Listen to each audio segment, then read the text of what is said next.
DGA,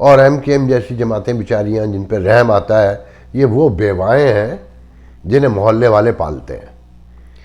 میں تو بہت کھل کے کہہ رہا ہوں، یہ وہ بیوہ ہے کہ بیچاری جسے محلے والے بھی نہیں پالتے، باہر سے آ کے لوگ پال رہے ہیں، اور یہ بول بھی نہیں سکتے. اب یہ کہہ رہے ہیں کہ جی پہلی بار یہ ہوا ہے کہ مردم شماری پہ ہماری بات مان لی گئی، حیدرآباد میں یونیورسٹی ہمیں دے دی گئی. اور ان سے کوئی پوچھے کہ اس حکومت نے تو $12.5 بلین کا 1250 ارب روپے کا پیکیج کا اعلان 1.5 سال پہلے کیا تھا، کہاں ہے وہ پیکیج؟ اس کے بعد پھر ایک 5.5-4 ارب روپے کا کیا تھا، کہاں ہے وہ پیکیج؟ تو یہ یونیورسٹی کا وعدہ اور یہ سارا، یہ بھی ایسے ہی ہوگا. کل بیسیکلی عوام، پہلے حکومت جو بڑی کامیابی کے جھنڈے دکھا رہی ہے، پھر اپوزیشن اور عوام تینوں مل کر ہارے ہیں کہ یہ خاص کر ووٹنگ مشین کے نام پہ جو ہونے جا رہا ہے وہ سب کو پتہ ہے کہ کیا ہوگا. اور پھر جب اپوزیشن نے اعلان کر دیا کہ ہم اگلے الیکشن کو ابھی سے نہیں مانتے، اور عوام کے دلوں میں یہ شبہ بیٹھ جائے کہ بے ایمانی ہوگی، چوری ہوگی. پہلے تو کہیں یہ تھا نا کہ پتہ نہیں ہو سکتا ہے شفاف الیکشن ہو جائے، مگر اب تو بہت واضح طور پہ نظر آ رہا ہے نا کہ کوئی شفاف الیکشن نہیں ہوگا، اور مستقل سیج کرنے کا پلان بنا لیا گیا ہے جمہوریت کو. اور سب سے موسٹ امپورٹنٹ بات، عام آدمی کا اس اصلاحات سے کوئی لینا دینا ہے؟ وہ تو اس وقت بھوک سے مر رہا ہے، غربت سے مر رہا ہے، بے روزگاری سے مر رہا ہے، ناخواندگی سے مر رہا ہے. اسے ووٹ کی فکر ہے. اگر اصلاحات اتنی امپورٹنٹ ہوتی تو ذوالفقار علی بھٹو پھانسی نہیں چڑھتا. اس نے اس ملک کو آئین بنا کر دیا تھا. وہ 91,000 فوجیوں کو چھڑا کر لایا تھا. اس نے ہندوستان سے زمین واگزار کروائی تھی، مگر اس اسٹیبلشمنٹ نے اسے بھی نہیں چھوڑا، اور اس عوام نے اس کا ساتھ بھی نہیں دیا تھا. اس کے ساتھ بھی نہیں کھڑے ہوئے تھے، بلکہ ان مولویوں کے کہنے پر اس کے خلاف نکلے تھے جس نے اس ملک کو متفقہ آئین دیا. تو ان معمولی سی اور ایسی اصلاحات جس پر ابھی سے قوم بکھر گئی ہے، وہ تو متفقہ آئین تھا نا. پوری اپوزیشن ساتھ تھی، عوام کا ایک سیگمنٹ ساتھ تھا، مگر اس بھٹو کو کیا انجام کیا تھا؟ یہ تو پہلے دن سے شور پڑا ہوا ہے کہ جناب چوری ہو گیا ہے.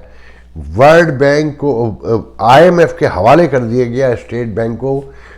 میرے خیال میں ملکوں کی تاریخ میں یہ پہلا واقعہ ہے کہ اسٹیٹ بینک اپنی حکومت کو جواب دہ ہی نہیں رہا.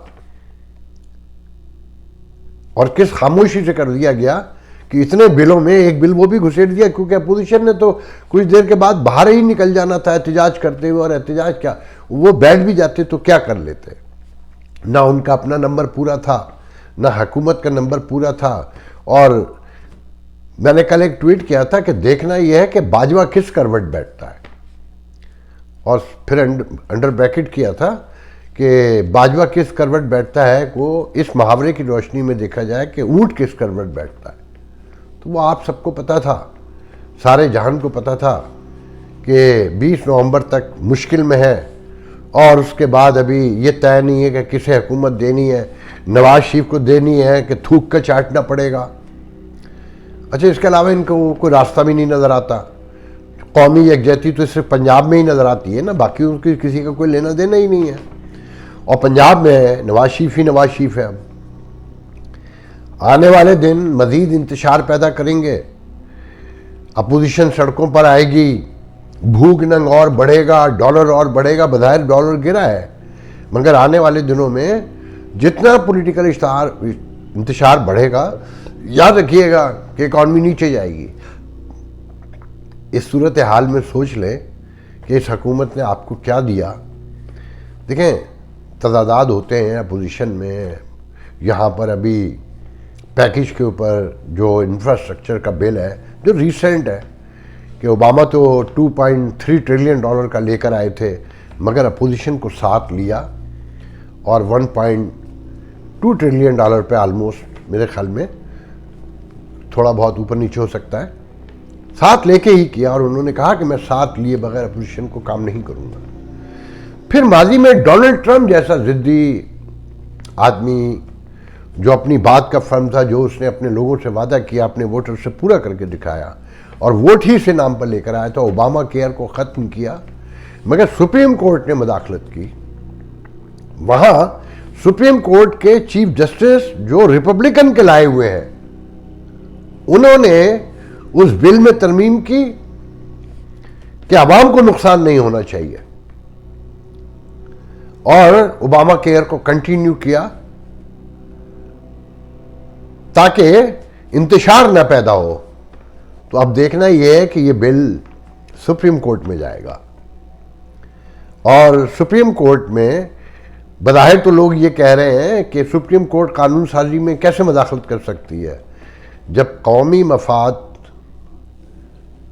سامنے آ جائے اور اسے نقصان پہنچنے کا خطرہ ہو، تو دنیا کا کوئی آئین قومی مفاد کے خلاف نہیں بن سکتا، اور کہیں اس میں ایسی کوئی شک نہیں ہوگی۔ تو میں یہ سمجھتا ہوں، میں وکیل نہیں ہوں، مگر میرا یقین کامل ہے کہ اگر سپریم کورٹ نے اسے پورے غور سے دیکھا تو وہ یقیناً اسے ٹرن ڈاؤن کرے گی یا اس میں چینجنگ کرے گی کہ الیکشن کمیشن یہ کہتا ہے کہ الیکٹرانک ووٹنگ سے اس میں 37 سنگین غلطیاں نکالی اور بتایا کہ ان کی روشنی میں دھاندلی کے 100% چانسز موجود ہیں، اور سپریم کورٹ کو یہ بھی معلوم ہے کہ یہ اختیار الیکشن کمیشن کا ہے کہ ووٹنگ کیسے ہوگی، وہ شفاف کیسے بنائی جا سکتی ہے۔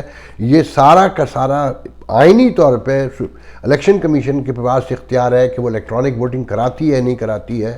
تو اگر سپریم کورٹ چاہے گی تو یہ ٹرن ڈاؤن ہو سکتا ہے، اور اپوزیشن کو ساتھ لے کر کوئی بہتری کے حالات پیدا ہو سکتے ہیں۔ ورنہ یہ ذہن میں رکھیے گا کہ اس سے بہتر ہے کہ جمہوریت کو ختم کر دیا جائے، کہ یہ پیچھے سے بیٹھ کر کھیل کھیلتے ہیں، اور غربت بڑھ رہی ہے، جہالت بڑھ رہی ہے، روزانہ کی بنیاد پر جو حالات پیدا ہو رہے ہیں وہ آپ سب کو پتہ ہے۔ ایسے میں باجوہ صاحب GHQ کا دورہ کرتے ہیں اور کہتے ہیں کہ نیشنل سیکیورٹی کے معاملات کو چیلنجز درپیش ہیں۔ کون سی نیشنل سیکیورٹی؟ کس سے خطرہ ہے آپ کو؟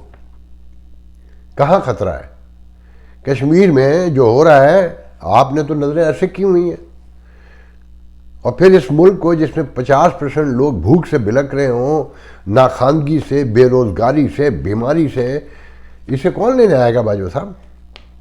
کسے ضرورت پڑی ہے کہ ان ننگے بھوکوں کو، ان منتشر لوگوں کو، ایک دوسرے کے دشمنوں کو جو اس ریاست نے ان کے اندر نفرت پیدا کر دی ہے، باہر کے دشمن سے اسے کوئی اب خطرہ نہیں ہے، اسے اپنے اندر سے خطرہ ہے۔ آپ کے ادارے سے خطرہ پیدا ہو گیا۔ مجھے کہنے دیجئے، اگر یہ فوجی بجٹ کم نہیں ہوا تو یہ غربت تو بڑی دور کی بات ہے، وہ دنگا پڑنے جا رہا ہے اس خطے میں کہ دنیا دیکھے گی۔ لوگ بھوک سے اب تنگ آ چکے ہیں۔ نیشنل سیکیورٹی کوئی کسی اب انڈیا سے اور کسی افغانستان سے اور کسی روس سے اب کوئی خطرہ نہیں ہے۔ اس ملک کو خطرہ ہے اپنے اندر سے۔ جو ٹیلی ویژن پہ DHA کے اشتہار چلا رہے ہیں کہ سپریم کورٹ میں کیس آیا ہے کہ 256 ہاؤسنگ سوسائٹیاں KPK میں بنی ہیں، مافیا، اور 150 سے زائد کے پاس تو کوئی پرمٹ ہی نہیں ہے۔